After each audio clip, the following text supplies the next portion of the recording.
Breaking right now on Today in New York, a deadly shooting at a hotel in Queens. We are live at that scene.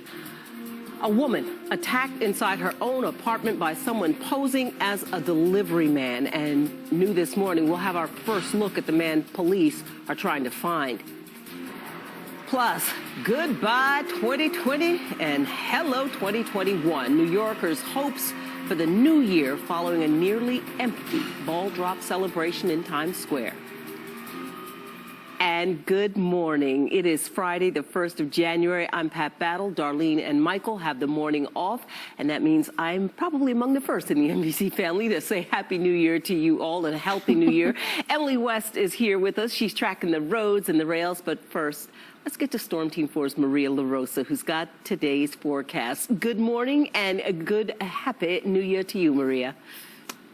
Oh, well, thank you, ma'am. Yes, and you are officially my first WNBC family member on air to say Happy New Year. So I say Happy New Year back and to everyone. And Mother Nature helping us out just a smidge right now. So if you do have to head out over the next few hours, it's pretty quiet. Let's show you the satellite and radar picture.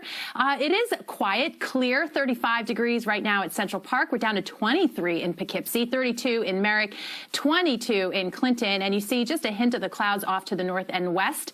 That's where we now have the winter weather advisories posted for Pike, Sullivan, Ulster, Orange, Dutchess, Putnam, Northern Westchester County, Fairfield County, also Sussex and Northern Passaic counties in New Jersey for that potential of sleet and some freezing rain. And that's where we think some of that may accumulate as we get to the start of this next system later on this afternoon and evening. So heads up there for some tricky travel. Otherwise, we're sort of easing into it. Cloudy skies, 39 at noon, temperature slowly rising with that rain moving in by later today. All right, that is your New Year's Day forecast. Let's see what you face out the door. Good morning, Emily. And good morning. As you're traveling on this 2021, a few accidents for you. New York State Thruway southbound Airmont Road, Rockland County accident there. Once you get across, heading to the Mario Cuomo Bridge, you got a pretty nice ride. Also on the Goethals, New Jersey bound. Right lane is blocked with police activity, and we've got reports of a lane blocked here with an accident on the BQE eastbound right near the LIE. George Washington Bridge, though, your Hudson River crossings, everything is moving along fine. Pat, back to you. All right, Emily, thank you. And we're going to turn now to that breaking news, a shooting just hours into the new year, and it has left at least one person dead. 2 other people are hurt. Today, New York's Katherine Creag's in Kew Gardens, Queens, where this all took place this morning. Kat? And Pat, it is a very busy scene here with numerous police officers. You see all of these police vehicles. We're zooming into the crime scene truck that is right there. The shooting here happened at a hotel, the Umbrella Hotel. 3 men were shot, and we found out just minutes ago one of those victims died. Taking a look at this video, this all happened after 1 o'clock this morning. Gunfire erupted here at the Umbrella Hotel. It's on Queens Boulevard near 82nd Avenue. It's actually very, very close to the criminal courthouses here in Queens. 3 men were shot, 2 of them 20-year-olds. The third victim, a 40-year-old man. There may have been a party here last night, which the victims had been at when the shooting happened. The Umbrella Hotel, we've also learned, has been plagued with problems and crime for months now. Serious crimes that have upset local lawmakers. That includes a hotel guest accused of forcing a teenage girl into prostitution here, and other shootings that have happened over the last few months. And Pat, again, 3 men were shot overnight after 1 o'clock this morning, and then again, one of them killed. The 2 others remain in the hospital. Reporting live in Queens, Katherine Creag, Today in New York. We'll send it back to you, Pat. All right, Katherine, horrible way to start the year. Thank you so much for that. Well, new information this morning into a violent attack and rape that happened in Kips Bay. Police releasing images of the man they are looking for this morning. This happened yesterday morning at an apartment building along East 30th Street. Police say the man you saw there knocked on a 27-year-old woman's door posing as a delivery man. And when she opened the door, that's when officers say he pushed his way inside, choked her, and sexually assaulted her. Police say the man also forced the woman to hand over her debit and credit cards and her PIN number and then took off. And now, to a commuter alert. The first train arrives in just about an hour at the new Moynihan train hall. The massive project to upgrade Penn Station was, of course, years in the making. The hall is going to serve Amtrak and LIRR passengers. It's inside the Farley Post Office across 8th Avenue from the current Penn Station. And, of course, it is named for the late Senator Daniel Patrick Moynihan, who championed that project so long ago. And now to the subdued start to the new year in Times Square. The crossroads of the world, missing its usual raucous crowds as the ball dropped at midnight. Today, New York's Phil Lipof, though, was there.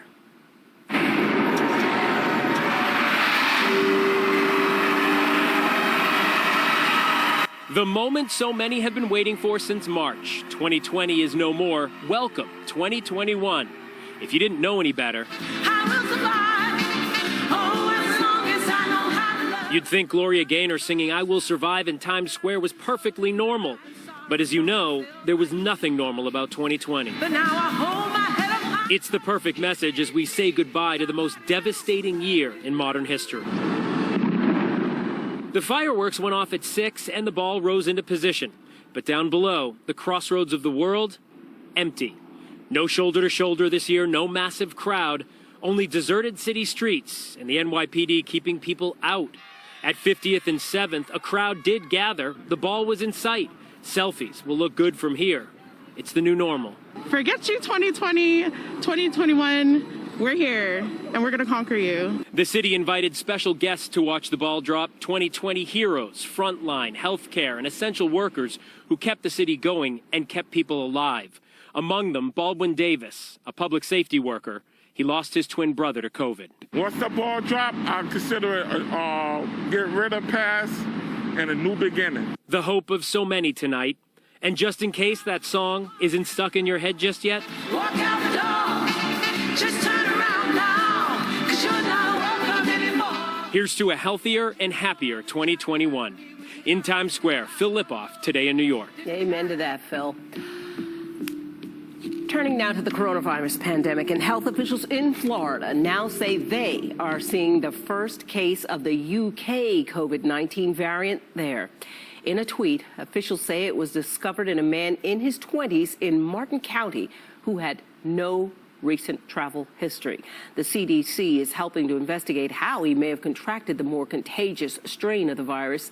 And this comes as 3 more cases were identified in San Diego, California, bringing the total number that we know of so far in this country to 4. And at least 1 confirmed case, of course, you recall the first one was in Colorado earlier this week.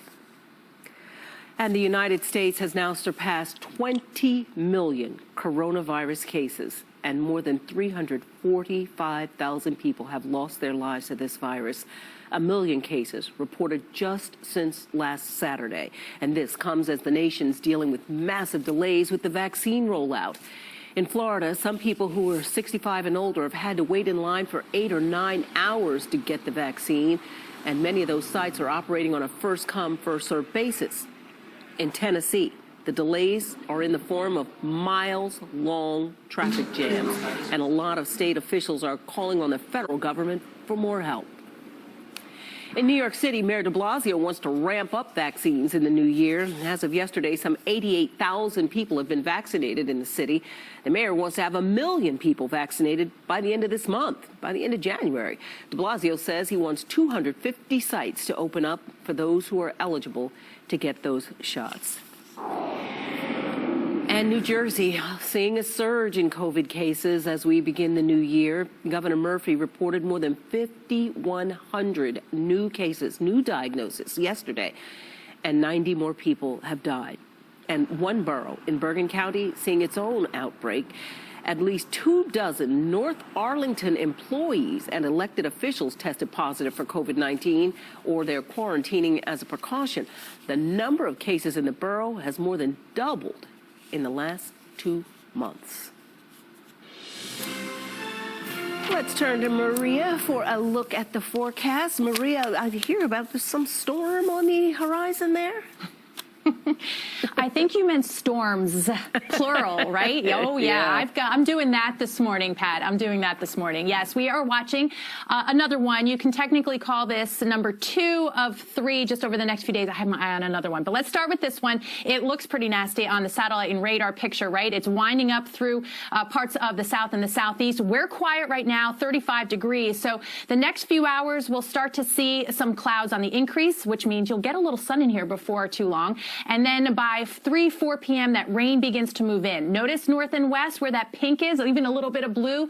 That's the sleet and freezing rain potential, dangerous driving conditions overnight. So keep that in mind. But we are done with this round by tomorrow morning. As I mentioned, I have my eye on this one. Of course, the one coming at us on Sunday, some rain and snow with that one. I have a first look at some of the snow totals expected. And then toward the end of next week, keeping an eye on another one. So all that in the 10-day forecast. All right, Maria. Thank you.